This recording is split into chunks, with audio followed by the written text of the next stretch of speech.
All right, guys. In this video, we're gonna add in a post request to a form. So let's go back to our home.html page. All right, and on home.html page, what we're gonna do is we're gonna add in a request so that it fetches the API.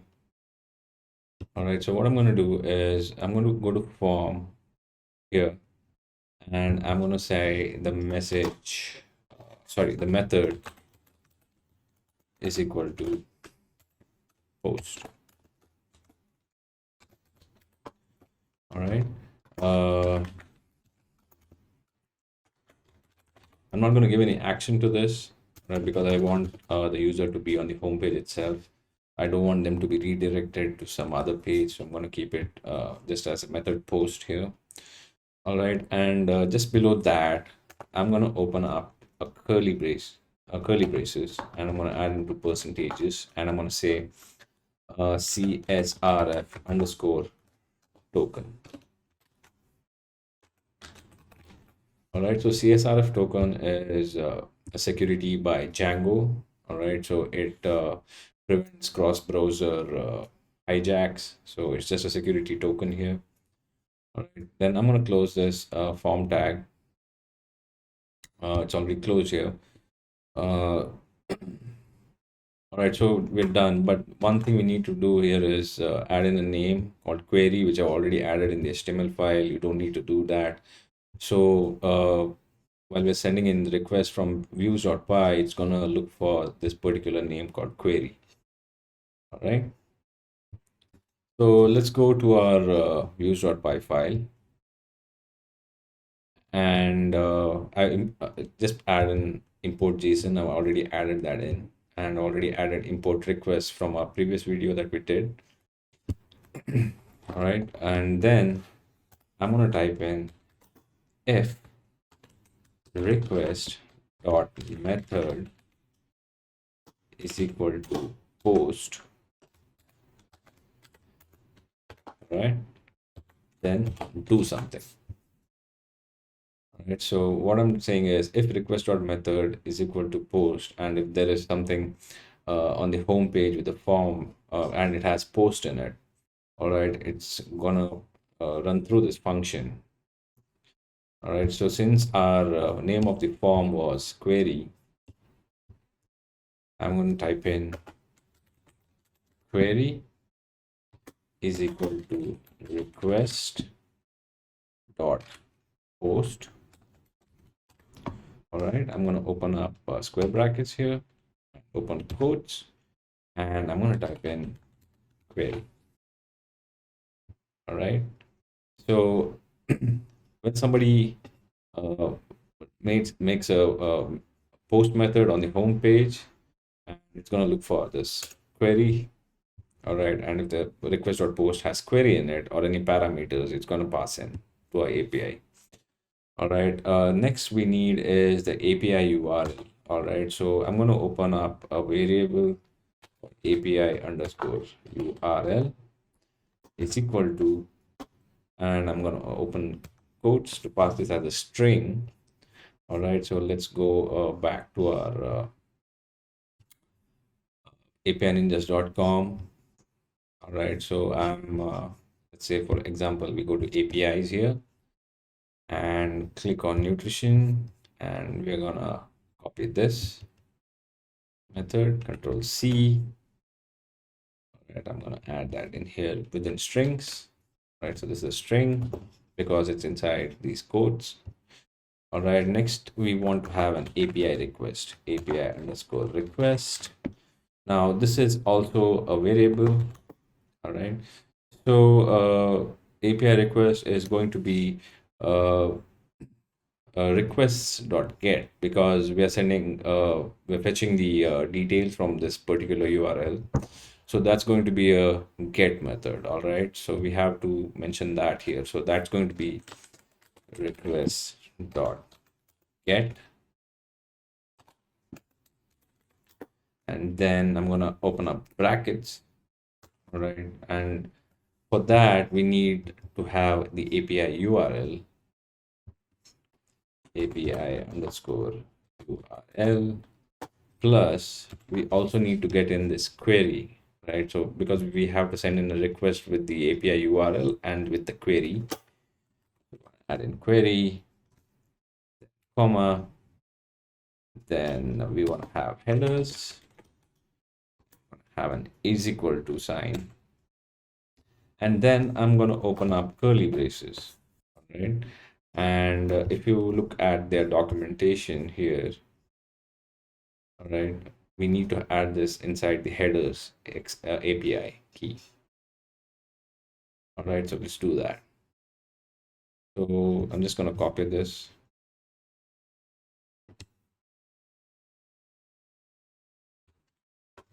Control C, come back in here, paste this in. All right, now we need to pass in our API key with a string value. So I'm going to copy this.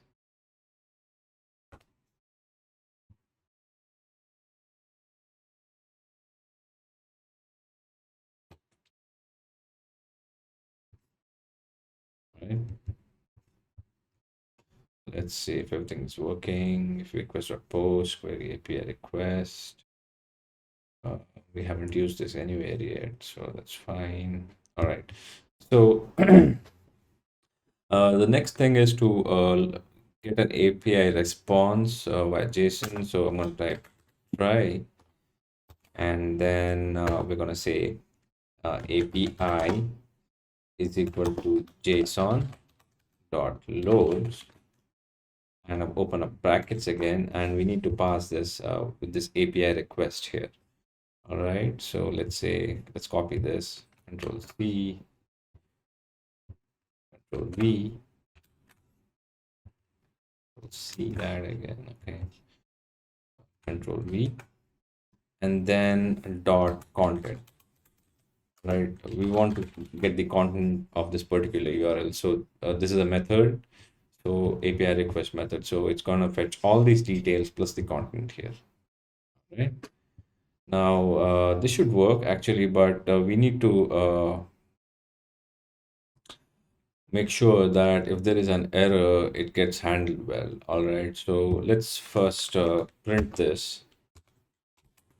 Print API underscore request content. All right. And then what we need to do is we need to have an exception method. All right, so let's click on accept exceptions. That's E. And then I'm going to type API is equal to we need to put in an error code here. Let's say oops, there was an error. All right, then we need to print this somewhere if there is an error. So I'm going to say print E. All right, and if everything is fine, it needs to return. What I'm going to do is I'm going to copy this here, Control C, Control V. Right, let's align this properly. All right, return render request home.html, and we're going to pass this as a context. All right, so basically we want this to be displayed on a home page. So we're going to say comma, open curly braces, quotes, API and API. Okay, so that's good. Now we need to have an else condition for this to handle up an error. If there is an error, say else return. I'm going to copy this itself again.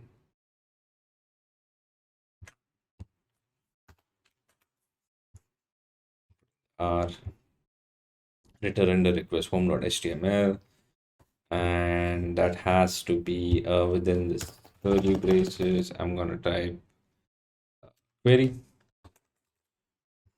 All right, query semicolon, and that will be enter a valid query.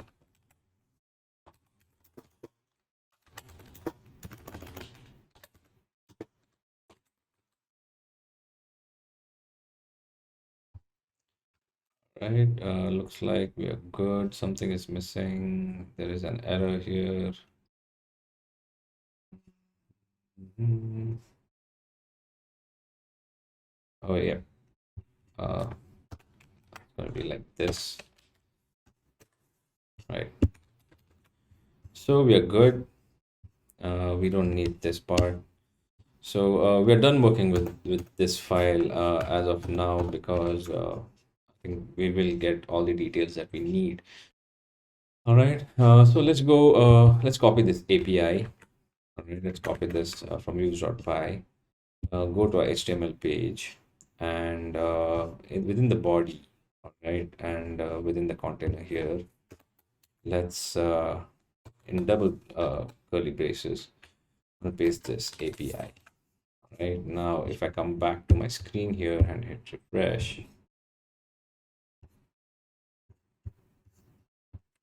let's say, let's get,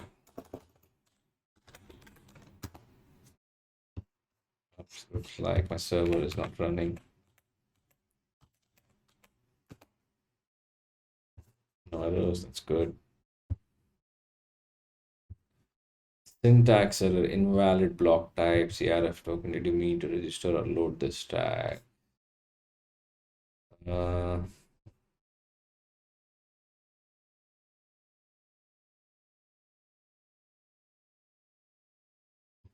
I think that we have CSRF. That's got to be CSRF, guys. Sorry, that's not CRSF, that's CSRF. Sorry about that. All right, so let's come back here and hit refresh. Okay, got it. So let's type something. Let's get what happened. Let's see if we can. Yep, see. So there you have it. It's sending a response. All right, for brisket. Now let's add in eggs. All right, so it's fetching all the details. What else? Chicken. What about idlis? Yep. So we have all that here now. Now to fetch these details from an JSON file, if you look at this, this is called as primary key values. Okay, so this is the key and this is the value, right? So everything here is a key and a value. So basically what we're trying to do is we're going to get inside this list, all right, and we're going to see how to fetch these details. Okay, so we have to remember this is the key and this is the value, right? So let's go back to our home page. All right, and let's load that within our HTML.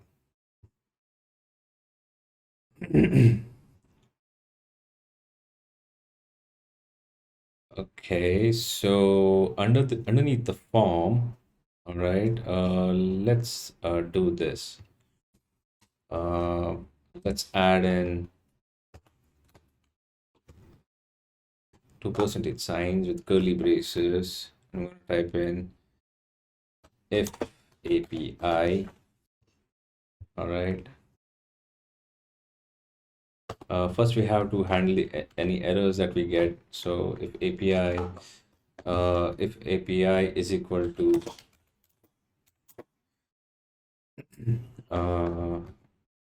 this is going to be from here. Oops, there was an error. Copy that. So basically, it has to match this. Oops, there was an error. Something went wrong. All right, so if there was an error, then this alert warning would be shown. All right, so else, we're gonna have an else condition here, and we'll open up a ginger tag and say else this. So it's gonna show everything below that if there are no errors, right? So let's save that. Okay, now we need to parse our JSON, right? So we need to find how to get this in here. Let's say, let's start with the name here, granola, all right? So let's try if I add in brisket here.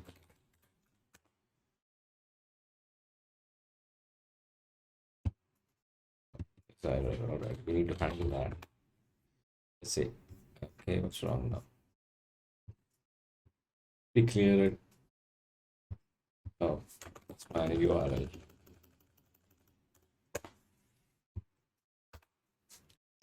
Oh, okay. So there was an error.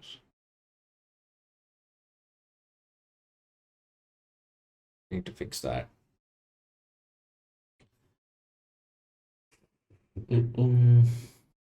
Oops, there was an error. If API is equal to. All right. Oh, I forgot to add another is equal to. Let's add an equal to there. Right now, let's go back and have a look.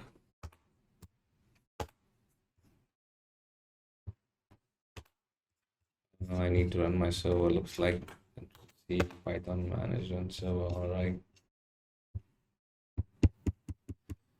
Unclose tag on line 31. If looking for, all right, I need to close this if tag. All right, so that I'm going to close it.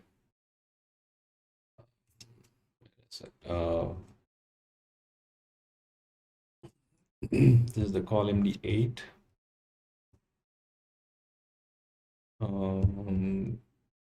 This is the row. Right, we need to close just below that. Right, somewhere over here, and we'll close the end if. Close it with the end if tag. All right, so because we opened up an if condition, we'll have to close it with an end if. All right, let's go ahead, refresh.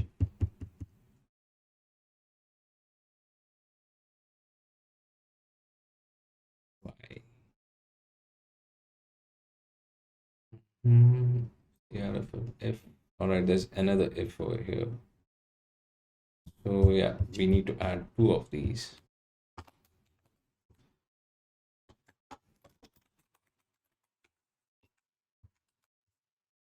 It's okay to have error, guys. It's part of programming.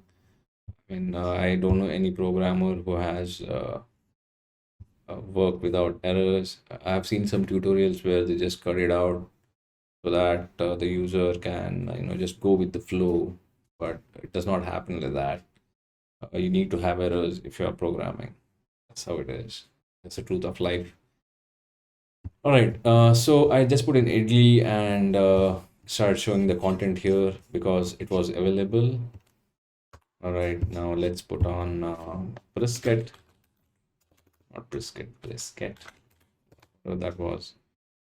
All right. So yeah, brisket is available. Let's try something else. Oats. Oats. Okay.